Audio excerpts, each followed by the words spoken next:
Hype around House of the Dragon Season 2 isn't as big as I thought it would be after a home run first season.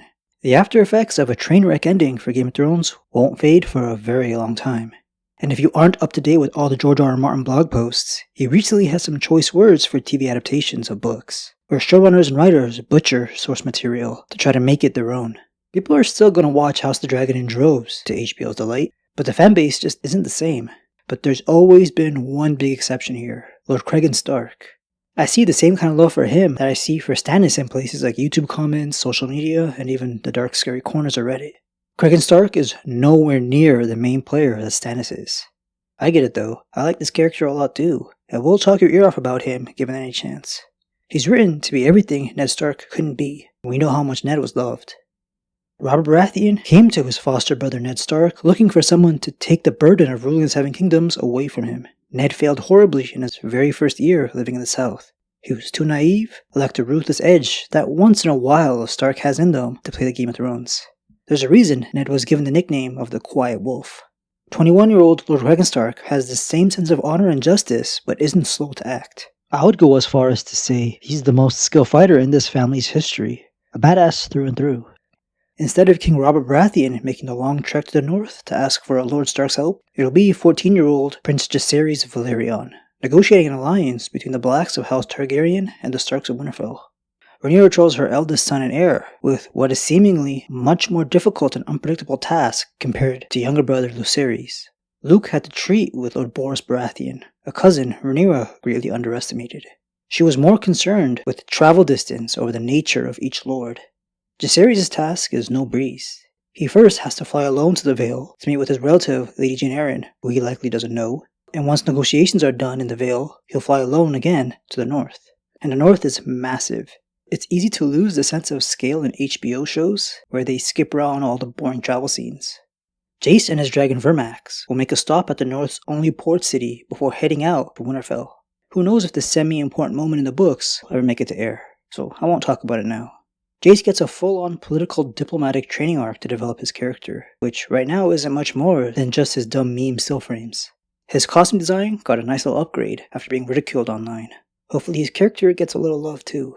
But I do think he'll be overshadowed by Cregan Stark in every scene they're in. Writers know fans love them some Starks. This scene that we see in the Season 2 trailer won't happen right away, but hopefully we'll get a lot of screen time in the north, which will require a lot of creative liberty by the staff.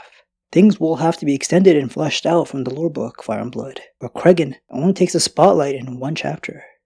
I think what I'm drawing up right here is a nice way to look at Cregan's colorful life as one of the few memorable Starks in the lore. His era as a young teenage lord is described as formidable, his plotline in the Civil War, and then everything after. The realm had been in peace thanks to old King Jaehaerys and the peaceful King Viserys who avoided conflict.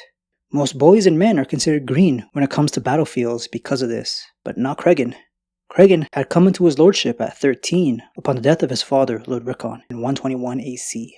During his minority, his uncle Bernard had ruled the north as regent, but in 124 AC, Cregan turned 16 only to find his uncle slow to surrender his power.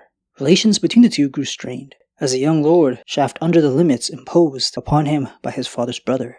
Finally, in 126 AC, Cregan Stark rose up, imprisoned Bernard and his 3 sons, and took the rule of the north into his own hands.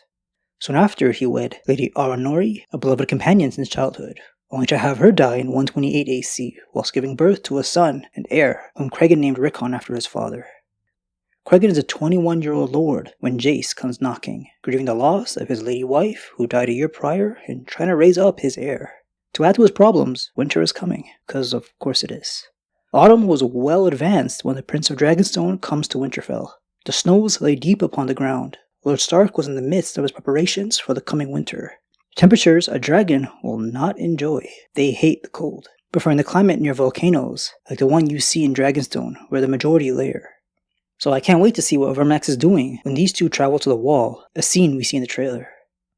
Rhaenyra says she thinks Cregan will get along with Jace because they're closer in age compared to her, and both being the same gender.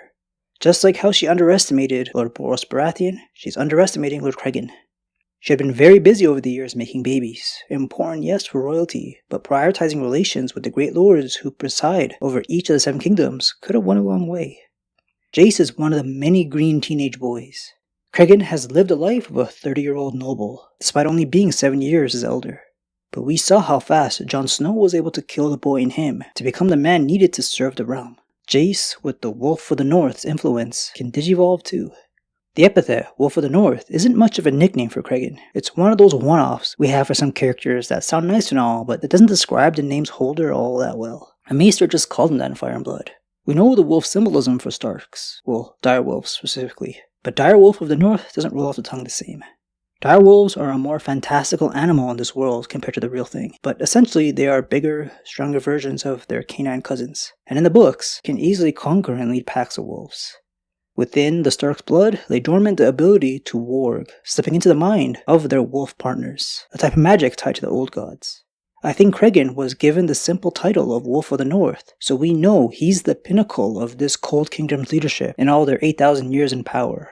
You might think it's Brandon the Builder, but we're not even sure what went down during his life. Once as Old Kings of Winter, and now after the Targaryen's conquest, vassal lords with the title of Warden of the North.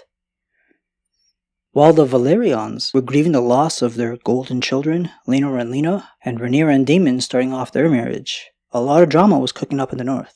13-year-old Cregan was named the new young lord of Winterfell. In most cases, 13-year-olds can't run their own castle, let alone the largest kingdom in the realm. A regent is typically arranged to help keep things running smoothly until noble brats are of age to where they can make good decisions. That age? 16, as scary as that sounds. In 124 AC, Cregan turned 16. He became Lord and the Civil War kicks off in 129. That's Cregan's entire backstory in Fire and Blood. Brief, but paints the picture we need going into the Civil War. He's written kind of like the more honorable Tywin Lannister. Tywin also had to crush some rebels at a very young age. That gave him a whole lot of notoriety. Dealing with difficult situations is Cregan's specialty. With no more mention of the classic uncle trying to usurp power from the family, it seems like Greedy Bernard and his 3 sons never left those cells, or maybe they were sent to the wall. By 129 AC, when Jacaerys is flying their way, Cregan and every one of his bannermen and subjects have one thing in mind. Will their harvests and shelter suffice for the upcoming brutal winter they're about to face? Word will have reached the Wolf of the North about the first strike of war. When Cregan gets this raven, Jace will likely be in the Vale when this happens, with Lady Jane Eyre. They all know a war like nothing this continent has seen before is about to go down. Level-headed Cregan will have to decide how to split his resources. The only Starks in Winterfell will be Cregan, his baby, and a bastard sister named Sarah Snow. But weirdly enough, Fire and Blood make us second guess if this bastard sister ever even existed. It's a known phrase from the main books that a Stark is always needed at Winterfell. We can theorize on what exactly this means, but Rhaenyra is betting on the Wolf of the North joining her cause because his father, or maybe grandfather, swore to honor and protect Rhaenyra's claim to the Iron Throne, ordered by King Viserys. In the show, she says, no Stark ever forgot an oath. While that's kinda true, she must never heard of Uncle Bernard. It's gonna come down to Jacaerys' parentage in the eyes of Cregan. Ned saw that Joffrey and siblings were not of royal ancestry in Game of Thrones. Viserys changed up laws for Rhaenyra to have a place in the line of succession, but didn't do anything about true-born children versus natural-borns. Natural-born children are a nice way of saying bastards in the story, and Jace, Luke, and Joffrey are very much Rhaenyra's bastard children. All 3, being dragon riders, help their case of pretending to be in the line of succession, but if characters like Cregan has his suspicions, or if Jace stupidly slips up and says too much, Cregan will follow the laws of inheritance to a T. And we see in the trailer that a simple negotiation for an alliance is not all we're going to get. They'll be spending significant amount of time together. He's a Northern Lord that truly believes marching south is your funeral, and is very skeptical of everyone at core. It's going to be hard to mess up Cregan's character in House of the Dragon. He's a full-fleshed character who became the Wolf of the North the moment he defeated his uncle and 3 cousins. Jacaerys Valerion is where writers are going to have to put in some real work. Jace is a blank slate they can have with it. So let's see how they turn some of these minor names into characters. They've had some hits in the past with characters like Viserys and even Rhaenys at some moments, but also some big misses with Helena and her girls. Guess it can go either way. Season 2's premieres next weekend, so for a while I'll be flooding your feed because there's going to be a lot of fun things to talk about. You can subscribe if you want all of that. But anyways, thanks for watching and I'll see you guys then.